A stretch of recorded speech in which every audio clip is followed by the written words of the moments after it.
So right now I'm with Charlie and Minnie Riebel. This is going to be a very complex thing because it has nothing to do with the Civil War. It's about two civilians in their lives and their biographies in the south side of Pittsburgh. Charlie's father and grandfather and uncle all served in the 74th Pennsylvania Volunteer Infantry Regiment during the Civil War.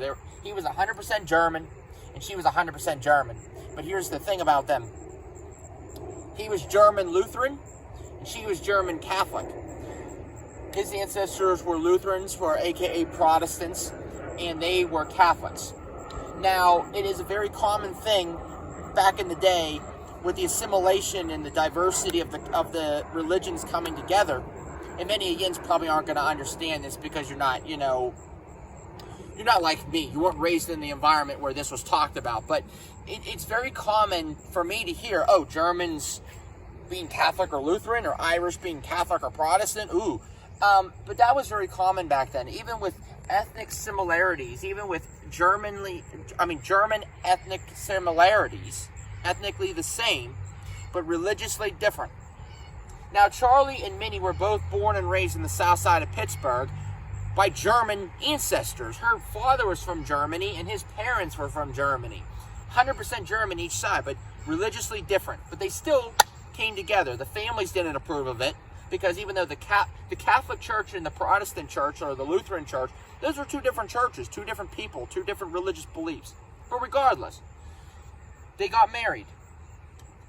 He was a bartender. He worked for his mother's bar, Elizabeth Riebel's bar, Elizabeth Christian Riebel. They owned a bar on South 27th Street in Southside from the early 1900s to, let's just say, the 1930s. After his mother Elizabeth died in 1916, as a bartender and working the bar, him and his wife working the bar with their children for many, many years, which is now present-day Chipka's 1 on, I would say, 50 South 27th Street, 4850 South 27th Street in the corner of 27th and Jane in Southside, which is my dad's homeland. His ancestors have been living there since like the 1840s.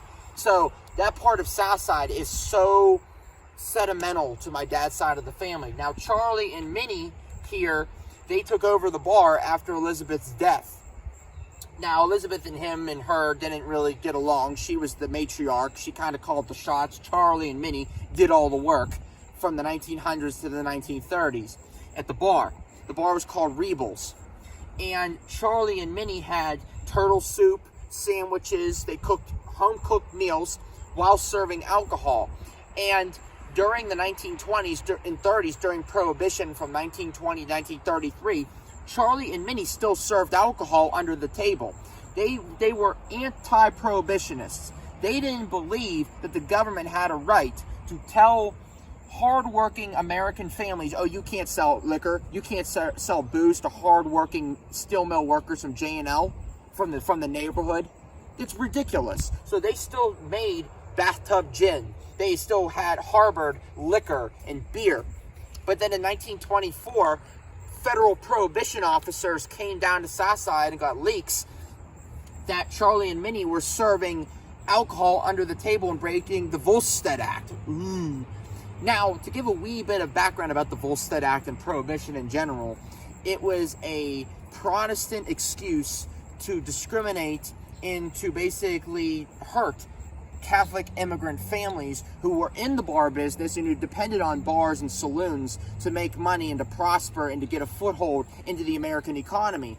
So Charlie being a Lutheran and Minnie being a Catholic, Charlie was, let's just say, a closet Catholic, let's just say. Lutherans are essentially a wee bit of the Catholic culture and the Catholic upbringing. They're kind of liberal when it comes to alcohol and the whole Roman Catholic cultural traditions, like Minnie, and she rubbed off on him with the whole Catholic culture and Catholic upbringing. So their experience when it came to alcohol and being in the saloon and the bar business, which their families were very prominent in being in Southside, they were very resilient with their rebellion against the Volstead Act. That was completely discriminating against German immigrant descendants, or let's just say Catholic German immigrants, because I don't see the Anglo-Saxon Protestant people in Congress, not to be a little bit judgy, but a spade's a spade. I'm calling it that. The Anglo-Saxon Protestant pure blue bloods in Congress sure didn't have a problem with alcohol is bad, we shall ban it, which is going to affect their bar business. But they're not going to stand for that.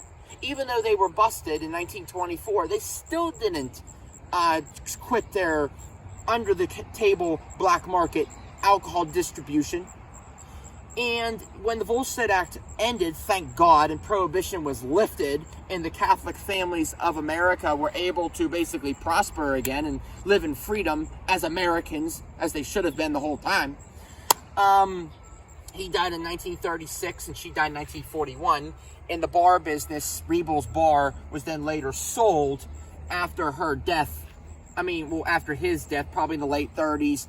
She couldn't really run the bar anymore. The daughters and the descendants, it was hard basically balancing families in the saloon, and they later had to close it and sell it to somebody else. Still to this day, that bar is still a bar front, which is referred to as Chipka's 1 on the corner of South 27th and Jane, which is pretty cool because that's still part of the neighborhood. But that's just a wee bit of a backstory on the descendants of the German immigrants here at Southside Cemetery. But anyway, peace out.